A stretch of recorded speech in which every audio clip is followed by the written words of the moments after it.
It wasn't a rabbit. It wasn't a squirrel. It was a bobcat, bleeding, half dead, dangling from their cat's jaw. Evelyn screamed when she saw it. George froze. Whiskers dropped the wild cub onto the porch like it was just another mouse. But this was no ordinary night in the Ozarks. A wild predator, a steel trap wound, a line crossed. Call animal control. Let it die? Evelyn didn't hesitate. She grabbed a towel and risked everything. Because sometimes the wild doesn't come to hurt you. Sometimes it comes for help. Whiskers didn't just drag it home. He dragged their hearts wide open. The sun was low over the Ozarks, its final light slipping through the trees like an old memory. George Miller leaned back in his creaking porch chair, boots crossed, the rim of his coffee mug trembling slightly in his weathered hands. Inside the house, Evelyn hummed softly as she stirred a pot of something warm, her voice carrying the weight of years lived quietly but fully. Whiskers, their oldest cat, a silver-furred tabby with one torn ear and a slow, knowing walk, was late coming in. He was always punctual. Sunset meant supper, and supper meant Whiskers on the windowsill, paw tapping at the glass like clockwork. George was just rising to check the back steps when a rustle split the stillness. Then a shape, low, dragging, emerged from the darkening woods beyond the fence. Whiskers trotted out from the shadows, tail flicking, but he wasn't alone. Something clung beneath his neck like a shadow. No, something limp carried. George stepped off the porch, heart rising to his throat. "Evie," he called. By the time Evelyn reached the screen door, George was crouched over the strange scene, Whiskers now gently laying a bundle onto the grass. It was no rabbit. It wasn't one of the barn kittens. It was wild. A tiny bobcat cub, no bigger than a loaf of bread, all spotted fur and oversized paws, collapsed on the cool ground, shivering. Its front paw was twisted, red and swollen, a sharp glint of metal buried deep within. A trap, someone's old rusted snare, illegal George knew, but still scattered like landmines in the hills. Evelyn knelt beside him without a word, already reaching into her apron for a cloth. Her hands moved with the memory of nursing, steady, firm, certain. She pressed gently against the cub's ribs. It whimpered, High-pitched, almost bird-like. "It's a baby," she murmured. "A baby in pain." "Evie," George warned, his voice rough. "That's not a house cat. It's wild, dangerous, illegal too." She didn't look up. "So was Whiskers once." "That's different. You can't bring a bobcat into the house. What if it bites? What if someone sees?" Evelyn finally met his eyes, hers sharp but wet. "Then we keep it alive tonight and worry tomorrow." He hesitated. Behind her, Whiskers sat tall and silent, eyes fixed on the injured cub, as if standing guard. George exhaled through his nose, then stood. "I'll warm the fire. You bring him in." Evelyn gently wrapped the cub in her apron and carried it close to her chest. The creature didn't resist, didn't have the strength, but it opened one eye, golden, flickering, watching. Inside, the farmhouse flickered with firelight. Evelyn set the cub in a box beside the hearth, lined with old towels and a fleece scarf from a drawer. She trimmed away the snare with sewing scissors, every snip drawing a sharp breath from her. The paw bled freely now, but that was better than infection. George watched from his armchair, silent. Evelyn cleaned the wound with warm salt water, whispering old lullabies. Whiskers curled beside the box, nose touching fur. "I don't like it," George muttered. "If someone finds out, they'll take it. Maybe worse." Evelyn dipped a cloth into a bowl and dabbed the cub's forehead. "Then no one finds out." Outside, the night settled heavy on the trees. Inside, beside the fire, a strange new heartbeat joined the quiet rhythm of the old house. The cub stirred once, flicking its ear toward Evelyn's voice. George watched them both, the woman he'd loved for 50 years and the wild, wounded thing cradled in her lap. He wasn't just hurt, he was hunted. The kitchen took on a hush that night. Not the usual quiet of old age and routine, but the kind that hums when something sacred crosses your threshold.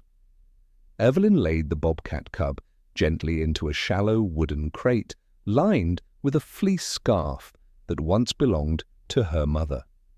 The cub's breathing was ragged, its side rising in stutters. A thin line of blood had soaked into the towel from its paw, but the trap was gone now. The cruel steel sat in a bucket on the back porch, snapped open like a mouth caught mid-scream. She knelt beside the crate and dipped a cloth into warm salt water. The cub flinched as she touched its fur, but didn't fight. It couldn't. "You're safe now," she whispered, not knowing if it understood or if the words were for it or her. The stove's glow cast a soft orange across the floor. Rain tapped gently on the windows. Outside, the forest loomed. But inside was something else. Whiskers sat beside the crate like a sentinel. His posture was still, his green eyes locked on the cub's face, not with suspicion, with loyalty, with something deeper. His tail barely flicked as Evelyn worked. Every so often the old tabby would lean in, touch noses with the cub, then return to stillness. George stood in the doorway, arms crossed, brow furrowed. "You're making a mistake." Evelyn didn't look up. "Noted. They'll come for it." "No one knows." He stepped closer. "And if it lives, what then? You think it'll stay cute? That it'll play with yarn and nap on your lap?" "I think it's a baby, in pain, and that's all I need to know right now." The silence between them was long. George finally exhaled, slow and tired. "I warmed some milk. Maybe mix it with eggs. Might help." He left the cup on the counter. Evelyn smiled when he was gone. The days blurred. Mornings began with Evelyn carefully lifting the cub, now named Ash, after the soft grey streaks across his back, to change its bandages. She hummed softly, as she had in old hospital wards decades ago, hands moving from instinct. Whiskers watched each ritual like a nurse's assistant. George never said much, but he lingered nearby more than before, reading in the armchair closest to the crate, adjusting the fire when it got too low, mumbling about drafts while closing windows that didn't need closing. By the fourth day, Ash licked Evelyn's finger when she cleaned his paw. By the sixth, he curled against Whiskers, purring faintly. The sound was rough, unfamiliar, but it was there. Evelyn wept silently by the stove when she heard it. Not for the cub, for the part of her that had stopped expecting new things to love. One night, George woke to find Evelyn not in bed. He followed the hallway glow and found her asleep on the couch, blanket draped across her shoulders. The fire had died down. In the crate, Ash was curled tightly against Whiskers. One wild and one tame, breathing as one. George stood there a long while. He bent down, quietly adjusted the blanket on Evelyn's shoulder, then sat beside her. His knees ached, his chest ached more. He looked at the cub, its sides rising evenly now, its fur clean, paw healing. It should have been afraid, should have stayed in the shadows. Instead, it chose their hearth. A mistake? Or a message? He didn't know, but he stayed up with it till dawn. Hope, it turns out, has fur and a heartbeat. The valley talks. It always has. It started with footprints, half-moon tracks in the mud near Mill Creek, too big for a housecat, too neat for a stray dog. Old Mr. Dunlap spotted them near his chicken coop and muttered about predators. Mrs. Calloway claimed she heard yowling near her shed, though she'd never seen the source. And then came Sheriff Tom. He showed up one drizzly morning, hat dripping, arms crossed at the miller's front porch, not with a warrant, not yet. Just that polite, uneasy tone that made George's spine straighten. "You two haven't seen anything strange lately, have you?" Tom asked, eyes squinting past George into the dim house. "Strange?" George echoed, shifting to block the doorway. "Tracks, sounds, any wild animals acting bold?" George shook his head. "Just Whiskers being too lazy to catch mice." Tom chuckled, but it didn't reach his eyes. "Just keep your eyes open. A lot of folks around here don't take kindly to wild things getting too close." He tipped his hat, boots creaking on the porch as he left. Evelyn had been listening from the kitchen. She didn't speak until the sheriff's truck disappeared down the road. "They know." George didn't answer. He just stared at the muddy porch steps, as if Ash's tiny prints were glowing beneath his feet. Inside, Ash was healing. He walked now, slowly but with more confidence, his paw still stiff but usable. He'd begun to climb onto the couch, nestling beside Evelyn's legs as she knitted, blinking up at her with those unreadable gold eyes. He didn't purr often, but when he did, it was deep, like wind through hollow logs. Whiskers no longer guarded, he simply shared. They ate together, napped together, listened to Evelyn's stories by firelight. But the more Ash grew stronger, the heavier George's chest became. They were on borrowed time. And it wasn't just the law. He noticed the silence in the woods had changed. There was watching. One morning, as he gathered firewood near the edge of their property, George saw something, just a flicker, a shape in the trees, broad shoulders, low to the ground, watching. He didn't tell Evelyn. He wasn't sure why. Rumors grew louder in the valley. Someone claimed their dog had growled at something unseen for hours. Others blamed a half-missing rooster on something wild. Even the grocery clerk asked Evelyn if she'd seen that bobcat folks been whispering about. Evelyn smiled, shook her head, and bought extra chicken thighs, but the pressure was building, like storm air. And the air inside the house had changed too. George grew quiet. He read the same page over and over. He polished his boots twice in one day. He began checking the locks, Evelyn noticed. "What are you afraid of?" she asked one night. George didn't look up from the fire. "Losing you." She moved beside him, touching his shoulder. "Then don't make me lose him first." One night, as Evelyn fed Ash scraps of poached fish, George sat at the kitchen table, his hand frozen mid-reach toward his coffee. "You ever think about them?" he asked softly. "Who?" she said, not turning. "The baby we didn't have." Her hands stopped moving. "All the time," she whispered.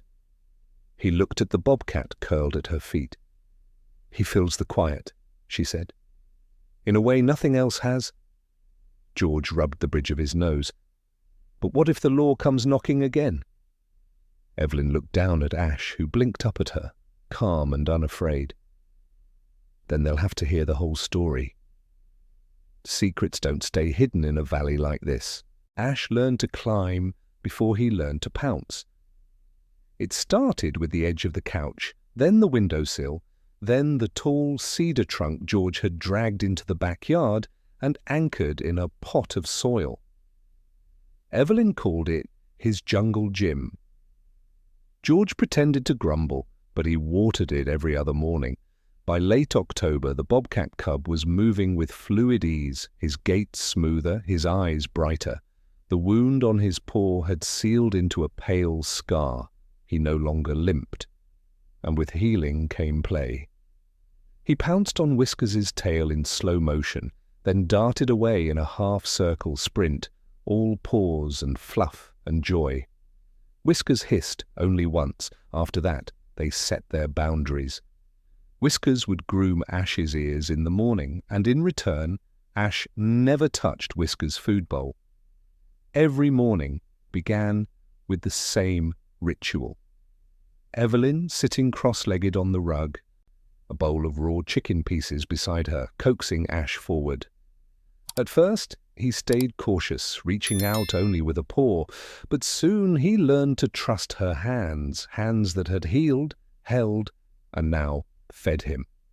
George watched all of it, at first from the shadows of doorways, then from the kitchen table. Then one morning he reached out with his own hand and placed a single piece of meat into Ash's bowl. Ash stared at him for a long while, then ate. And George said, "Good boy," under his breath, not knowing why his voice caught when he said it. The days turned colder. Wind stripped the maple trees bare. Ash had grown leaner, taller, his tufts had filled in. He began to look less like a kitten and more like a young predator. But still, he returned to the crate by the hearth each night. Still, he nuzzled Whiskers before bed. Still, he pressed his forehead gently into Evelyn's knee when she read aloud in the evenings. And George.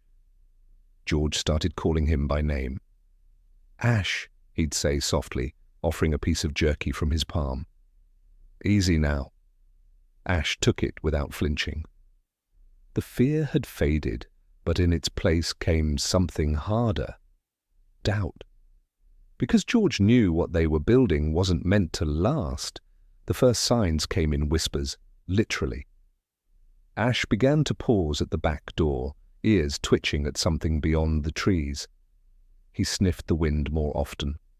One morning, Evelyn found him pressed low to the ground near the garden, frozen, eyes locked on the woods.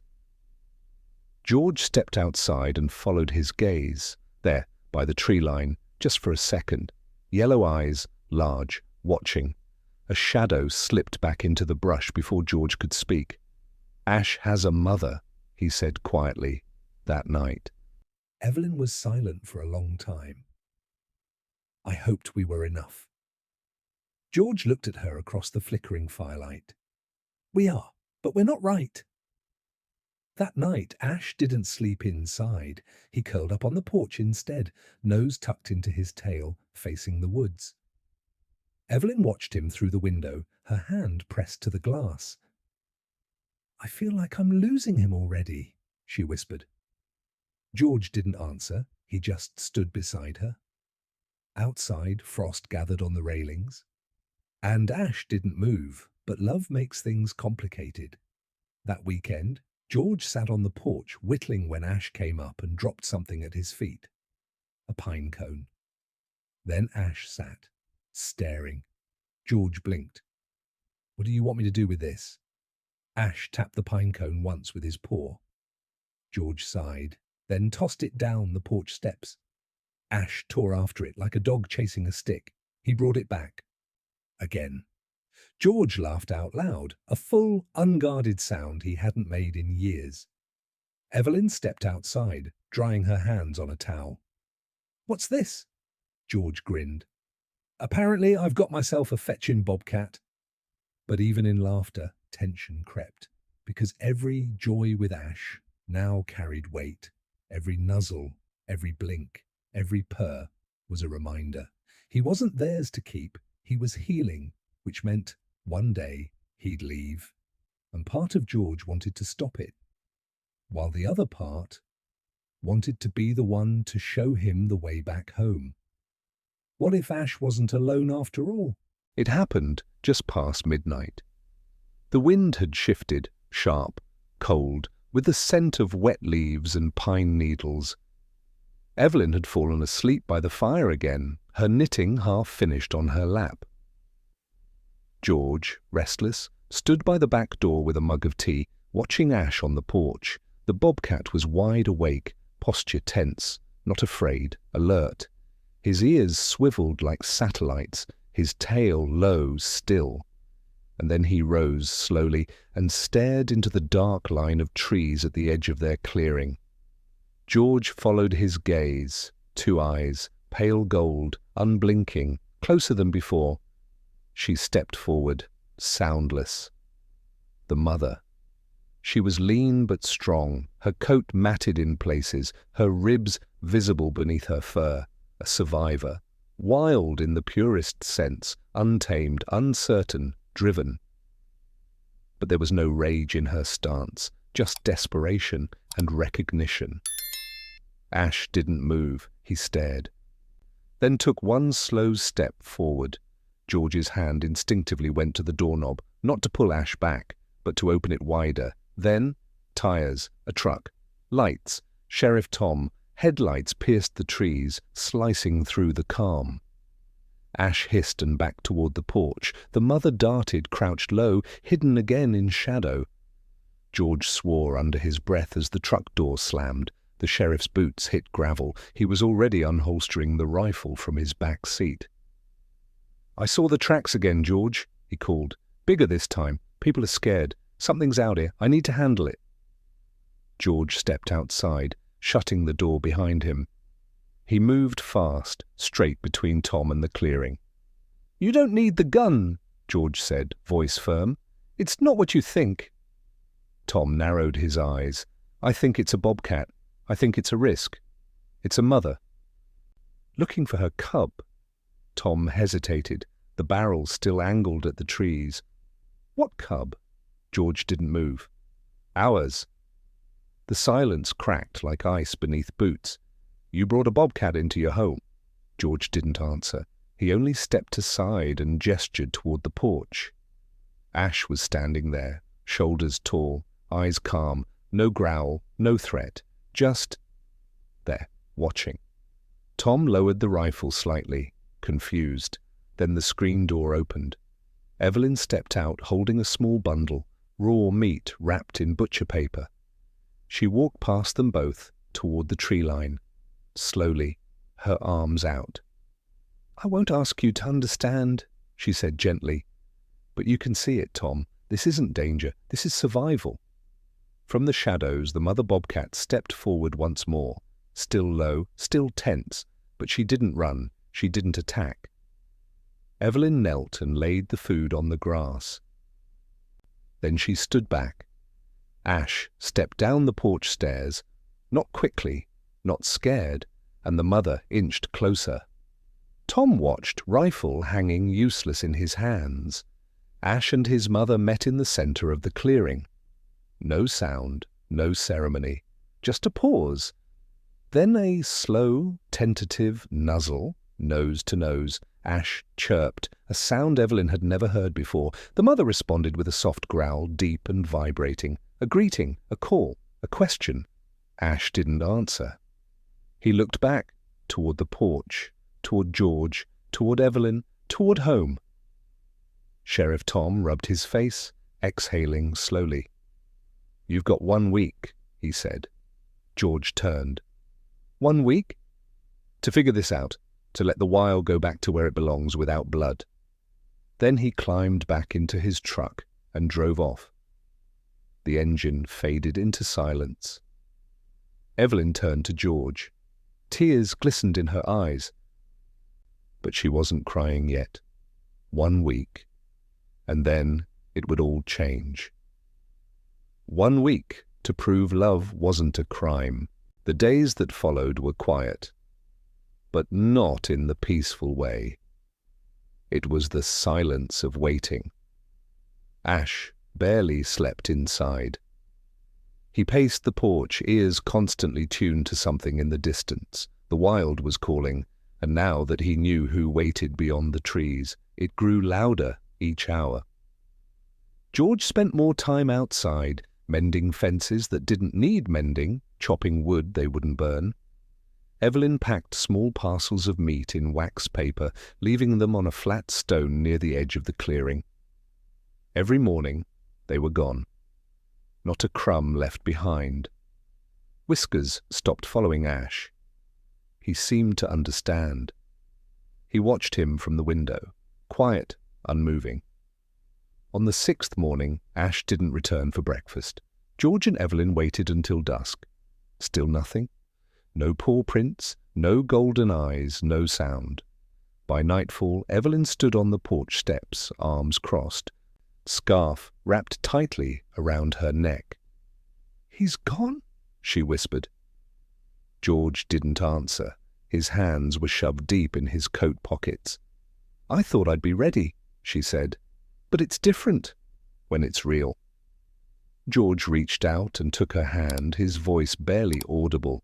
"He'll come back." "How do you know?" He looked at the trees, the same trees where those eyes first appeared. "Because he's part of both worlds now, and that means he'll always be torn." Just before midnight, Evelyn heard it, a soft rustle, not frantic, not fearful. She opened the back door without thinking. There he was, Ash, but he wasn't alone. The mother stood 10 feet behind him, half hidden by branches. Her coat looked fuller now, her eyes calmer. She didn't approach, just watched. Evelyn knelt on the porch. Ash stepped forward, not fast, not like before, measured, deliberate. He pressed his forehead to hers, and in that moment everything that had been said, everything felt, all the feeding, the healing, the fear, the hope, it passed silently between them. Evelyn wrapped her arms around his neck, not tightly, not possessively, just enough. George stepped outside, standing a few feet behind her. Ash looked at him next, and George, he nodded, once. Ash turned back to the woods, walked a few steps, then paused. He looked back once, and then vanished into the trees. They stood there long after the clearing emptied. The porch light flickered slightly in the breeze. Somewhere deep in the forest, a low, echoing chirp rang out. A call, a response, a beginning.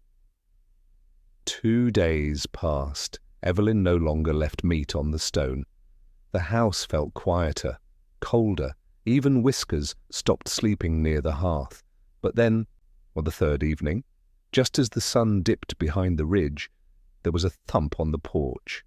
Not loud, soft. Evelyn opened the door. Ash. He stood there, taller than before, shoulders stronger, eyes brighter, and in his mouth the pine cone, the one George had tossed weeks ago. He dropped it at their feet, then sat. George stepped forward, kneeling this time. Ash pressed his head into his chest, and George, he closed his arms around him, not like a goodbye, like a promise. Ash stayed the night. He curled against Whiskers once more, now almost twice his size, and when morning came, he slipped through the woods again. But from then on, he always came back, not every day, not at the same time, but often enough. He would appear at dusk, eat quietly by the porch, sit beside Evelyn as she knitted, sometimes curl up beside George's chair while he read, then vanish before the sun rose. And just beyond the tree line, always, the mother watched. He belonged to both worlds now, and neither fully. Ash's visits grew shorter as winter softened into spring. He no longer climbed the couch or chased Whiskers through the hallway.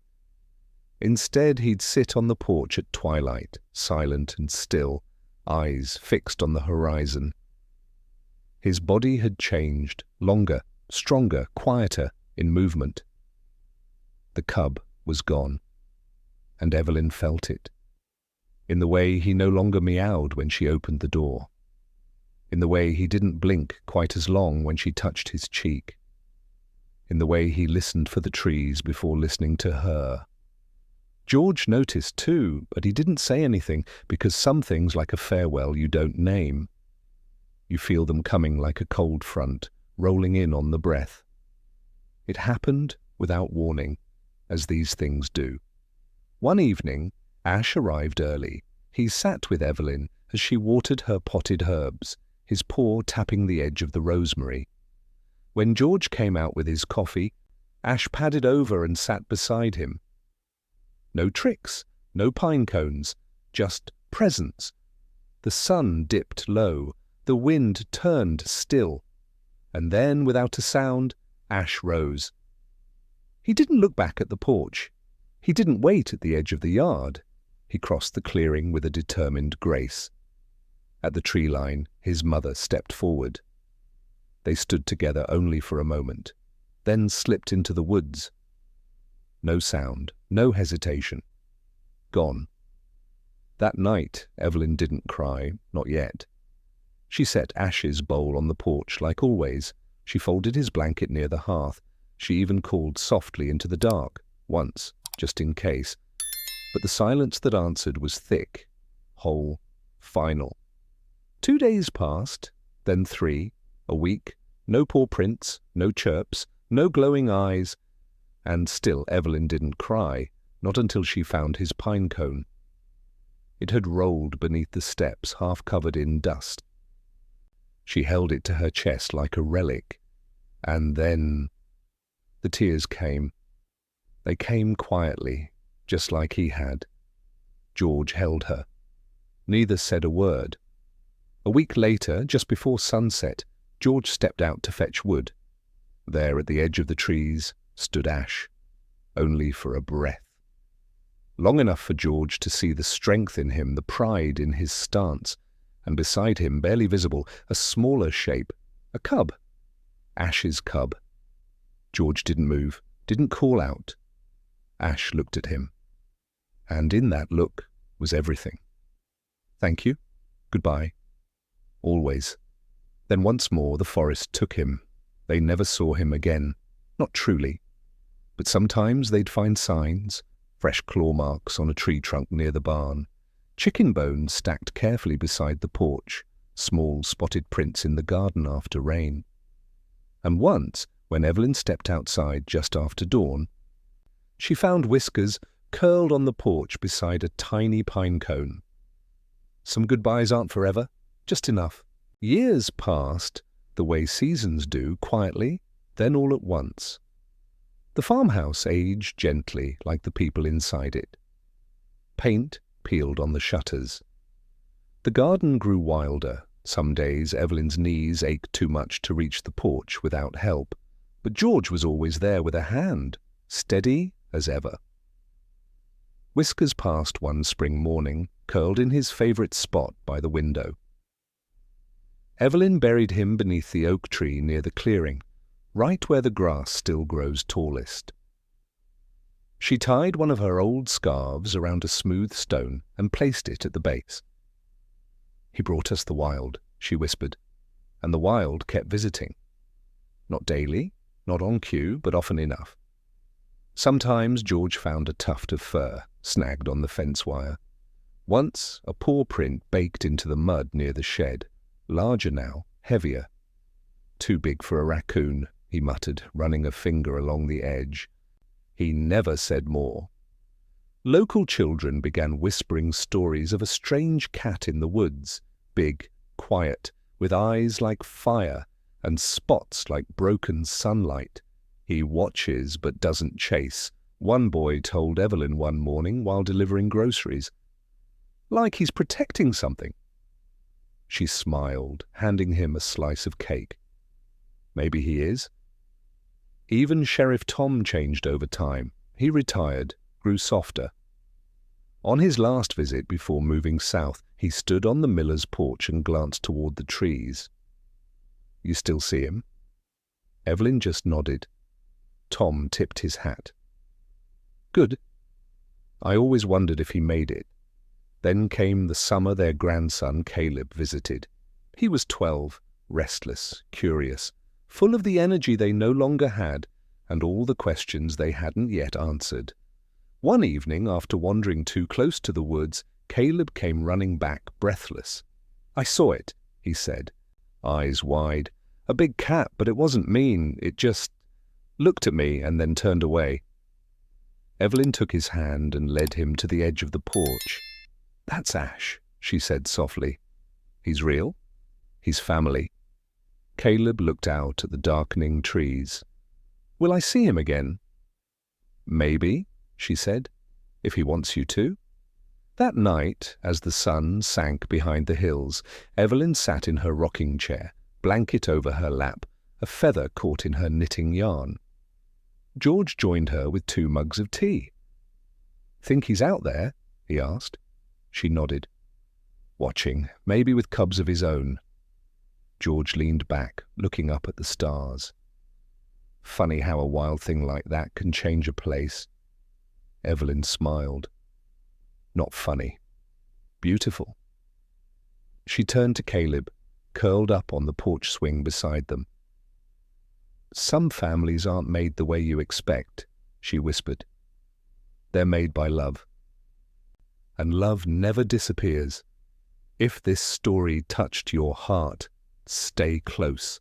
Here on Paw Prints and Stories, we believe some bonds never end.